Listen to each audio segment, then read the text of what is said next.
If you don't know him, that is a big problem, because like, how else are you gonna get up there? You're not gonna make it unless you know him, and he's got to know you. Amen. Now, it ain't no one-way thing. It's a two-way. Yeah, he knows you, and you got to know him. And if that's like that together, then you have no worry.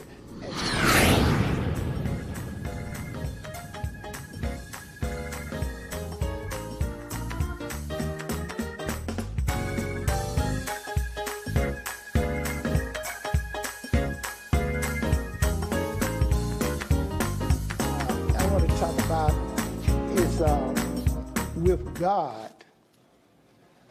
all things. You know what the rest of it is. Are possible. I mean, all things, no matter what it is, no matter what your circumstances are, no matter what the situation is, with God, all things are possible. And some of the things that I want to talk about that God made possible, I mean, all the things that's here is because of God. At first, he made the world. Mm-hmm. Then it was dark, so he said, well, he needed some light. So he divided darkness and the night. And that was something that I think about. I said, wow, I said, it had to be God, because a man, there's no way a human could do that. There's no way. I don't care.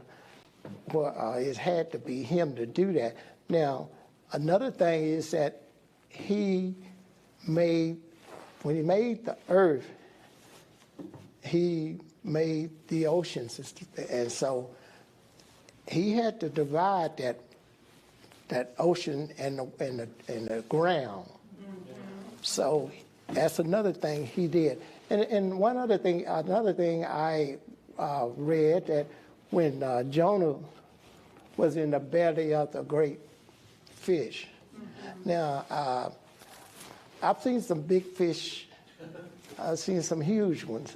But I would, it don't say it said fish in the Bible, but I would say a whale, because it would for a fish to be able to swallow a human and keep it in his body for 2 or 3 days, or how long he was in there, then I don't know one that would be able to do that. Not even a shark. They are big, but I don't think they will do that. But a whale, I know that I've seen them in person, whales, and they are huge. And so I think that would be rather than they put whales in there, they just said fish, and I'll go with that. But it had to, and God got him out of there. So he made that possible for Jonah to come out of that whale's belly and still survive. Another thing, when he got the Hebrew boys out of the fiery furnace. Mm-hmm. Now, and wasn't a hair burned on them, skin wasn't touched, and nothing like that. So only God can do that. It's no human would not be able to do that. And another thing we're going to get to when he dealing with Pharaoh. We know who Pharaoh was. Mm-hmm. We knew how he treated the children and everything. So God didn't like what was happening to the children. So he caused many things to happen. Yes. in Egypt to Pharaoh and his land and everything. Some of the things that happened Now, God sent Moses to talk to Pharaoh about letting the children go. So, Pharaoh was something like some of us. Show me. But I mean, he was, and he was saying, and then I thought about a guy in Russia. I don't like to call his name. You're going to just have to show him. And that's what it's going to probably amount to. But Pharaoh was the same way. He was stubborn and hard-headed, and he wanted to have his way. So there were many, many things that happened in Egypt before he decided to, I better go ahead on and do what God says, let the people go. So some of the things he caused in Egypt was he called plagues to happen. He caused frogs to be everywhere, all over the place. He caused locusts to eat up all the crops and stuff like that. And he also caused lice to cover the earth. And also he caused all the cattle that belonged to Egypt. Now this was one. There was some there, Egypt and Israel. So he caused all the cattle that belonged to Israel, which was Pharaoh. Egypt, which belonged to Pharaoh, to die. But the cattle that belonged to Israel, nothing happened to them. So you can see right there that, God can do anything. And he can do all things. Now, when Pharaoh allowed the children to leave, they were headed out in a direction. Now, it was, I guess, a couple of ways that they could go, leaving Egypt. So he told Moses not to take the shortest route, because the shortest route would take them through the Palestines. And they was at war, and he said that if the children would get tied up, see they had a war going on their way out, then they would change their mind, turn around and go back to Pharaoh. So God didn't want that to happen. So he sent them around a different direction so they can get to where he wanted them to go. And when they arrived at the Red Sea, there was something else that happened. Now, all the people, animals, and wagons or whatever they had carrying their goods, they couldn't swim across that river. They didn't have a boat to load it on to take them across the river. So God realized that. So he said, well, I know what I'll do. I'll make it where they can cross. So, and he all he did was tell Moses to hold that rod up there, and Moses did. And the water divided. Yes. So, and said the people went across on dry land. So, that'll tell you right there, there is nothing impossible for God to do. And I'm telling you, he's done some impossible things that I know personally for me, and I just thank him for all of that, because I know that many times, and for me, I'm talking about me now, that especially in the war, when you hear, when you can hear those bullets going right by your ear and stuff like that, it just, you know, it had to be God, because like what they were using, it wasn't like back in the day they had spears and stuff like that. It wasn't no way you can dodge them.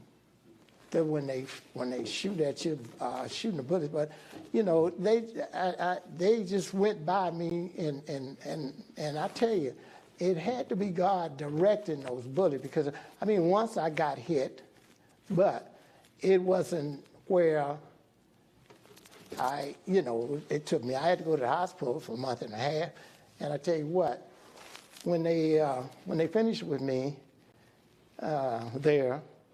And I thought I was getting ready to come home. I'd been over there, got over there in December. This was like March.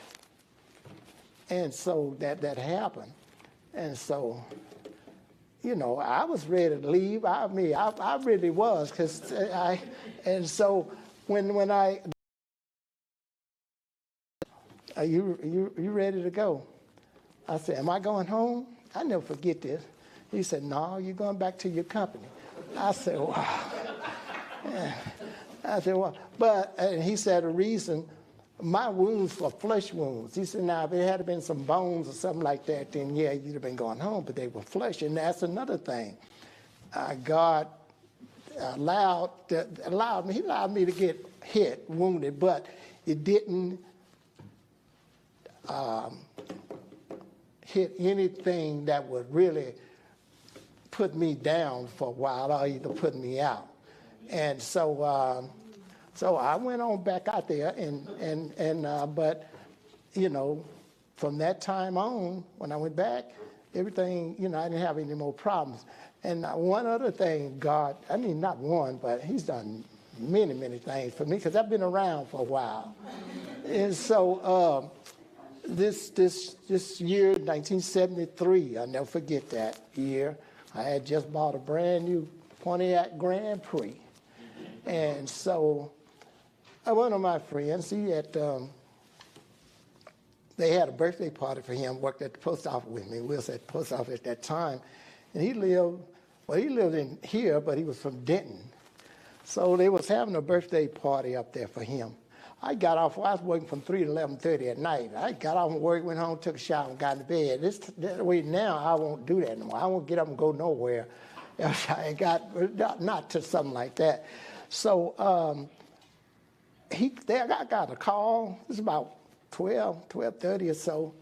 And so they asked me, was I coming to the birthday party? I said, well, I hadn't planned on it, but, you know, so I got up and went on up there, drove up in the driveway behind another car that was parked there, and all of a sudden another car came up behind me real fast. I thought it's going to run into me, and I'm just sitting there.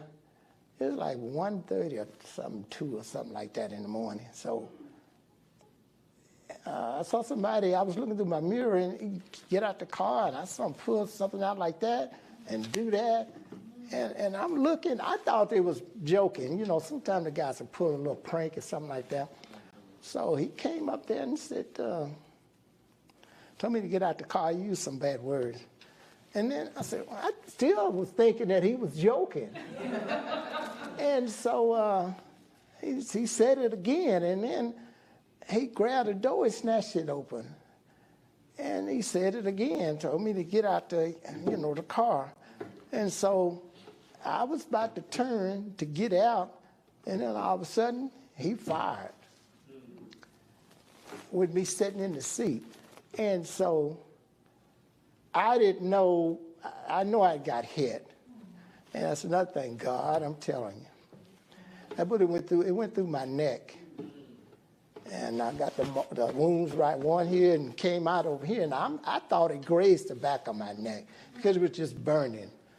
And so I said, well, after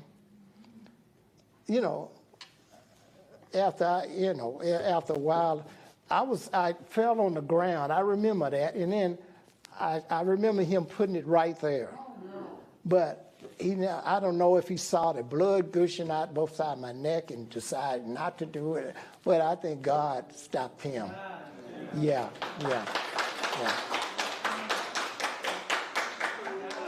So, but the thing, and I tell you, that was a long night for me because they had a hospital up there, and then they took me there and got me out and took me in the emergency room, and so I was in there for a minute or two, and then this nurse come in there said we don't, the ambulance was gone. They took me there, said, we don't have doctors here to treat gunshot wounds.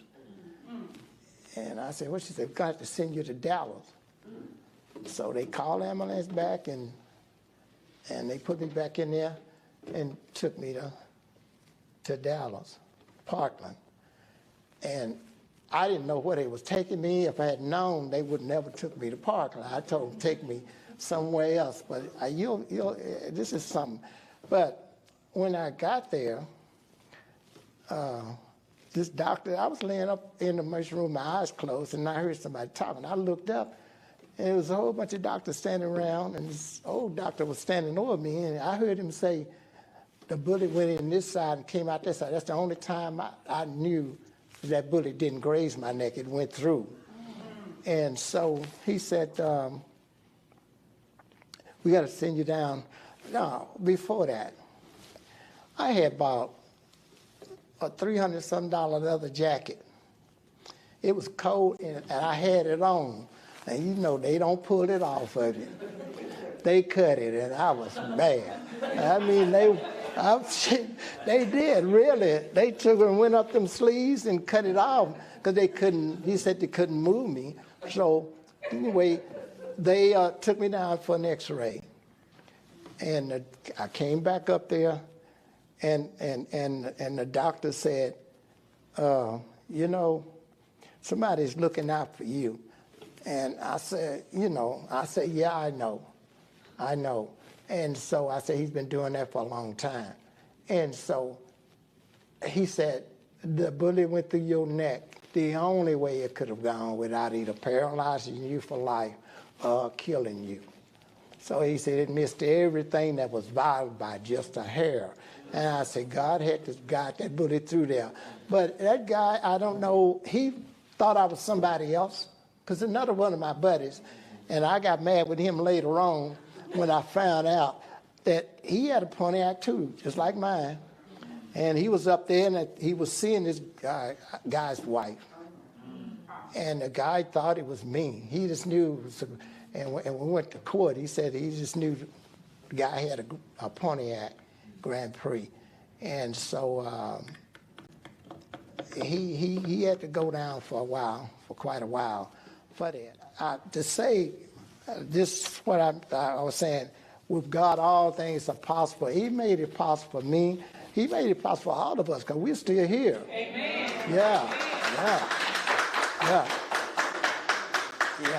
Yeah, we are here. And so he's worthy, worthy to be praised.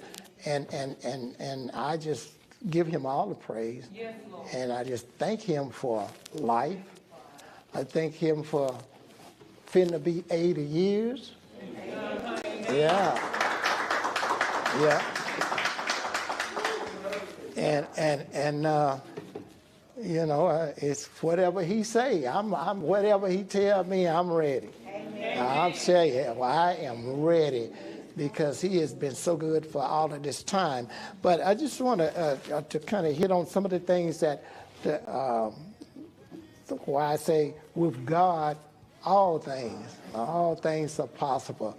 And I pray that some of the teaching, life lesson that will help someone and give them strength. And we just got to make sure that we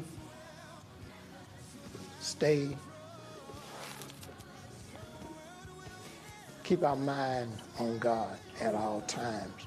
And he will see us through whatever the situation is. It doesn't matter. It could be, you could be like you know you're not going to make it through yourself. But, God knows before you know what's going to happen. He already know. And he have plans to make it happen the way he wants it to happen, and not the way somebody else, not the way we want to make it happen. So I just thank him, and I thank him for this time that he has given me to share with you all some of the things that God have made possible for us. And it all started back a long time ago when he formed the world. And things start happening then. So this is going to end my life lesson for today. And I want to pray that everyone that had here that gained something like I know I did. And it was interesting into, when you start digging deep in the treasures and mysteries of God, you'll find some treasures and you'll find some mysteries, and he's got some. And still, right now, some new ones. They're not, every day they are new.